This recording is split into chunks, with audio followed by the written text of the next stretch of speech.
नमस्कार, मंडल news bulletin में आपका स्वागत है। आइए पेश करते हैं आज के कुछ प्रमुख व मुख्य समाचार।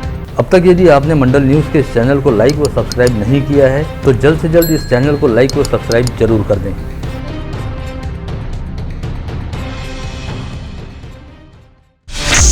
विगत माह करीब 10 से 15 दिनों तक एक ही स्तर पर स्थिर रहने के बाद अब पिछले 8 दिनों से पेट्रोल व डीजल की दरें एक बार फिर बढ़नी शुरू हो गई हैं और रोजाना पेट्रोलियम पदार्थों में थोड़ी थोड़ी दर वृद्धि हो रही है। पेट्रोल इस वक्त 111 रुपए 90 पैसे प्रति लीटर तथा डीजल 102 रुपए 55 पैसे प्रति लीटर के स्तर पर पहुंच गया है। यह पेट्रोल और डीजल की अब तक की सर्वाधिक दरें हैं और पेट्रोलियम पदार्थों की दरों की यह अब तक की सबसे उच्चतम स्तर है। डीजल में दर वृद्धि होते ही सार्वजनिक परिवहन, माल ढुलाई की दरें भी बढ़ गई हैं। साथ ही ट्रैक्टरों व मशीनों के जरिए खेती करने वाले किसानों को भी इस दर वृद्धि का फटका बैठ रहा है। माल ढुलाई की दरें बढ़ने की वजह से इसका सीधा असर किराना व अनाज की दरों पर पड़ने लगा है और ऐन दशहरा व दिवाली जैसे त्योहारों के मुहाने पर जीवनावश्यक वस्तुओं की दरों में जबरदस्त तेजी देखी जा रही है, जिसकी वजह से आम नागरिकों का बजट पूरी तरह से गड़बड़ा गया है। विगत दिनों राज्य के उच्च व तकनीकी शिक्षा मंत्री उदय सामंत द्वारा आगामी 1 नवंबर से महाविद्यालयों व विश्वविद्यालयों में नया शैक्षणिक सत्र शुरू करने और दीपावली के बाद महाविद्यालयों में प्रत्यक्ष पढ़ाई लिखाई का काम शुरू करने की बात कही गई थी, किंतु अब तक महाविद्यालयों को शुरू करने के संदर्भ में राज्य के उच्च व तकनीकी शिक्षा विभाग की ओर से कोई लिखित आदेश जारी नहीं किया गया है। साथ ही संत गाड़गे बाबा अमरावती विश्वविद्यालय की ओर से भी संभाग के महाविद्यालयों को कोई निर्देश जारी नहीं किया गया। ऐसे में फिलहाल 1 नवम्बर से महाविद्यालयों में नया शैक्षणिक सत्र शुरू होने को लेकर काफी हद तक संभ्रम दिखाई दे रहा है। साथ ही यह भी माना जा रहा है कि सरकार की ओर से लिखित आदेश मिलने के बाद ही महाविद्यालयों को खोला जाएगा। विगत विधानसभा चुनाव में निर्वाचन आयोग द्वारा तय की गई सीमा से अधिक खर्च करने के चलते बडनेरा निर्वाचन क्षेत्र के विधायक रवि राणा को जन प्रतिनिधित्व अधिनियम की धारा 10(अ) अंतर्गत अपात्र साबित करने हेतु शुरू की गई कार्रवाई को जल्द से जल्द पूरा करने का आदेश मुंबई उच्च न्यायालय की नागपुर खंडपीठ द्वारा गत रोज भारतीय निर्वाचन आयोग को दिया गया है। इस आदेश के चलते जहाँ एक और विधायक रवि राणा की दिक्कतें बढ़ती दिखाई दे रही है, वहीं उन पर अपात्रता की तलवार भी लटक रही है। शिवसेना के जिला प्रमुख सुनील खराटे व सुनील भालेराव द्वारा उच्च न्यायालय की नागपुर खंडपीठ में दायर की गई याचिका पर गत रोज न्यायमूर्ति द्वय सुनील शुक्रे व अनिल किलोर के समक्ष सुनवाई हुई। जिले की 12 कृषि उत्पन्न बाजार समितियों में चुनाव कराए जाने की घोषणा हो चुकी है, लेकिन अब तक सेवा सहकारी संस्थाओं के चुनाव नहीं हुए हैं। ऐसे में इन सोसाइटियों के मौजूदा सदस्य फसल मंडी में मतदाता माने जाएंगे। वहीं 25 अक्टूबर तक मतदाता सूची पेश करने की अंतिम अवधि बाजार समिति प्रशासन को दी गई है। फसल मंडी में 18 संचालकों में से 11 संचालक सेवा सहकारी संस्था निर्वाचन क्षेत्र से चुनकर आते हैं। आगामी 25 अक्टूबर को इस चुनाव की अंतिम मतदाता सूची प्रकाशित करना है। ऐसे में सेवा सहकारी सोसाइटियों के मौजूदा सदस्यों द्वारा ही आगामी 17 जनवरी को कृषि उत्पन्न बाजार समिति के चुनाव में मतदान किया जाएगा। इसका सीधा एक मतलब यह भी है कि अब कृषि उत्पन्न बाजार समिति की चुनावी प्रक्रिया पूर्ण होने तक सेवा सहकारी सोसाइटियों के चुनाव प्रलंबित रहेंगे और इन सोसाइटियों के पुराने सदस्यों को ही फसल मंडी के चुनाव में मतदान हेतु पात्र माना जाएगा। आमतौर पर केंद्र और राज्य सरकार के कपास खरीद केंद्र दशहरे के बाद शुरू हो जाते हैं। इस बारे में नवरात्र के दौरान ही तैयारियां पूर्ण हो जाती हैं, किंतु इस वर्ष केंद्र और राज्य सरकार के कपास खरीद केंद्र दीपावली के बाद ही खुलने की संभावना दिखाई दे रही है। साथ ही किसानों के लिए अच्छी खबर यह भी है कि इस वर्ष कपास की मांग में वृद्धि देखी जा रही है, जिससे कपास को ऊंचे दाम मिल सकते हैं।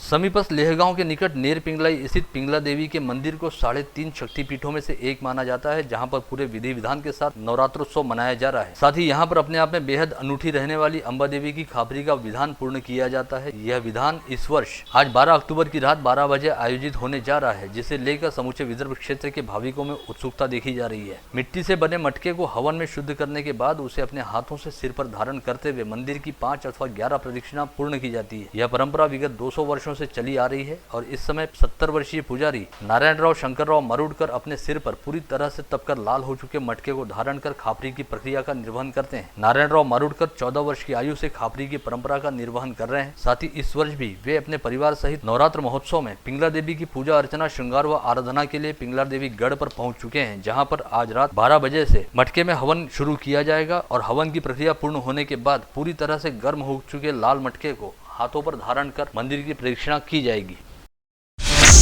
स्थानीय विधायक सुलभा खोड़के ने मंगलवार को मनपा प्रशासन के अधिकारियों की एक बैठक लेकर पीएम आवास योजना के कामकाज का ब्यौरा ज्ञात किया। परसों 14 अक्टूबर को पीएम आवास योजना के 660 फ्लैट का ड्रॉ निकाला जाएगा। ऐसे में विधायक सुलभा खोड़के ने इस ड्रॉ को लेकर मनपा प्रशासन को आवश्यक दिशा निर्देश भी जारी किए।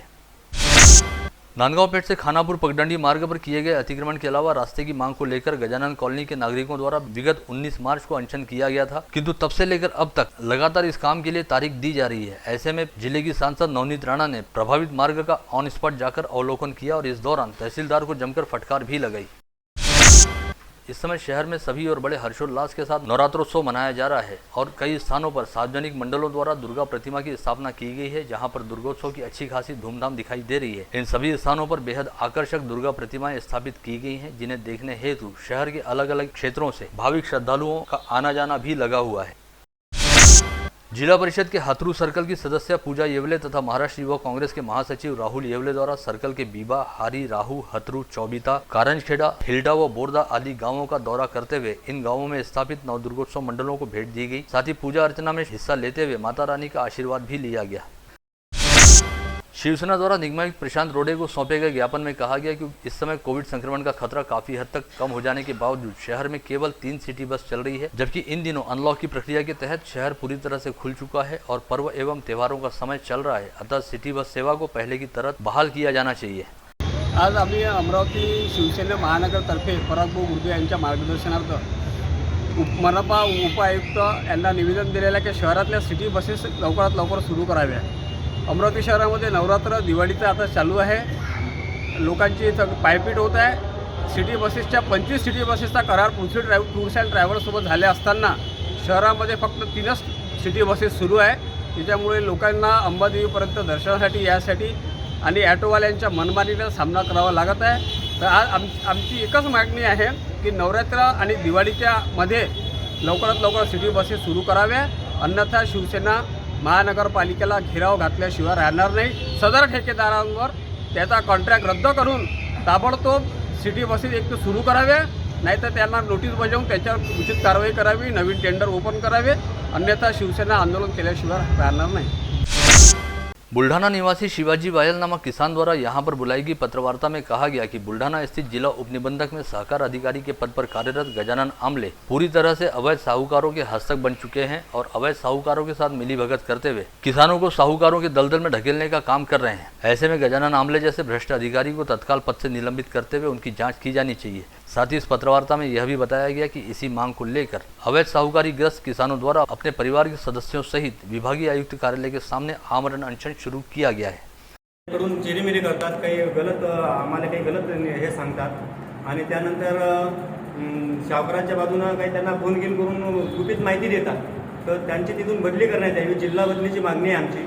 आणि त्यानंतर इथं डायव्हरराव साहेबांच्याकडे आमचे जे म्हणजे तिथून DDR-कडनं जो आदेश होऊन इथं विभागीय अधिकाऱ्याकडे येते, तर विभागीय अधिकारी साहेबांना माझी एक विनंती अशी आहे की त्यांनी शेतकऱ्यांचं म्हणणं पूर्णपणे ऐकून घेतल्याशिवाय ते संबंधित सावकाराला कोणत्याही प्रकारचा स्टे देऊ नये, हेच आमची मागणी आहे।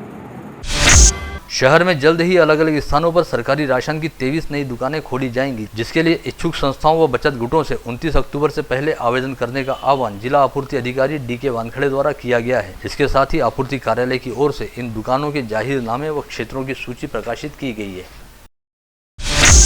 जिले में आज कोई व्यक्ति कोविड संक्रमित नहीं पाया गया, वहीं 3 मरीजों को कोविड अस्पताल से डिस्चार्ज दिया गया। जिले में अब तक कुल 96,753 कोविड संक्रमित पाए जा चुके हैं, जिसमें से 95,144 मरीज कोविड मुक्त हो चुके हैं।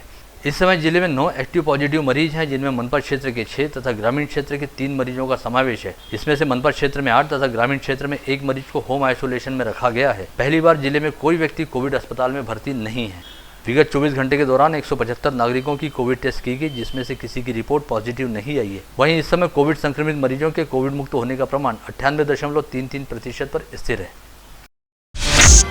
हेल्पिंग हैंड NGO के भूषण दलाल व उनके सहयोगियों द्वारा डेंगू के प्रादुर्भाव की रोकथाम के लिए तत्काल उपाय योजना किए जाने की मांग की गई है। इस बारे में जिलाधीश पवनीत कौर को सौंपे गए निवेदन में कहा गया कि इन दिनों शहर सहित ग्रामीण परिसर के सभी अस्पताल मरीजों से भरे पड़े हैं, अतः जल्द से जल्द आवश्यक कदम उठाए जाएं।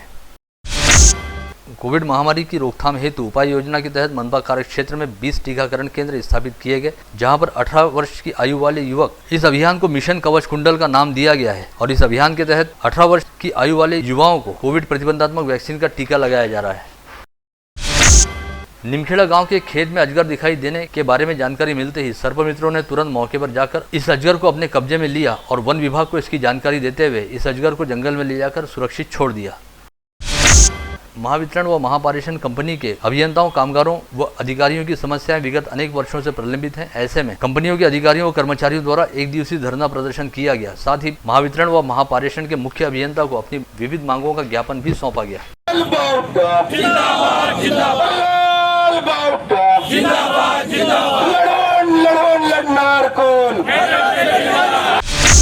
हाल ही में स्वर्गीय रमेश कलोती स्मृति में अमरावती जिला शतरंज एसोसिएशन व महाराष्ट्र शतरंज एसोसिएशन की ओर से हनुमान व्यायाम प्रसारक मंडल के नेताजी सुभाष चंद्र बोस स्टेडियम के बैडमिंटन हॉल में राज्य स्तरीय शतरंज स्पर्धा का आयोजन किया गया, जिसमें 153 स्पर्धकों द्वारा हिस्सा लिया गया। इस स्पर्धा के पुरस्कार वितरण समारोह में प्रमुख अतिथि के तौर पर मंडल न्यूज के संपादक अनिल अग्रवाल, पूर्व महापौर व पार्षद विलास इंगोले, सिपना शिक्षा प्रसारक मंडल के आनंद भामोरे, महापौर चेतन गावंडे, स्थायी समिति सभापति सचिन रास ने, स्वीकृत पार्षद डॉक्टर प्रणय कुलकर्णी, पार्षद राजा कुरील व पूर्व पार्षद मिलिंद बांबल मौजूद थे, जिनके हाथों विजेता स्पर्धकों को पुरस्कार वितरित किए गए।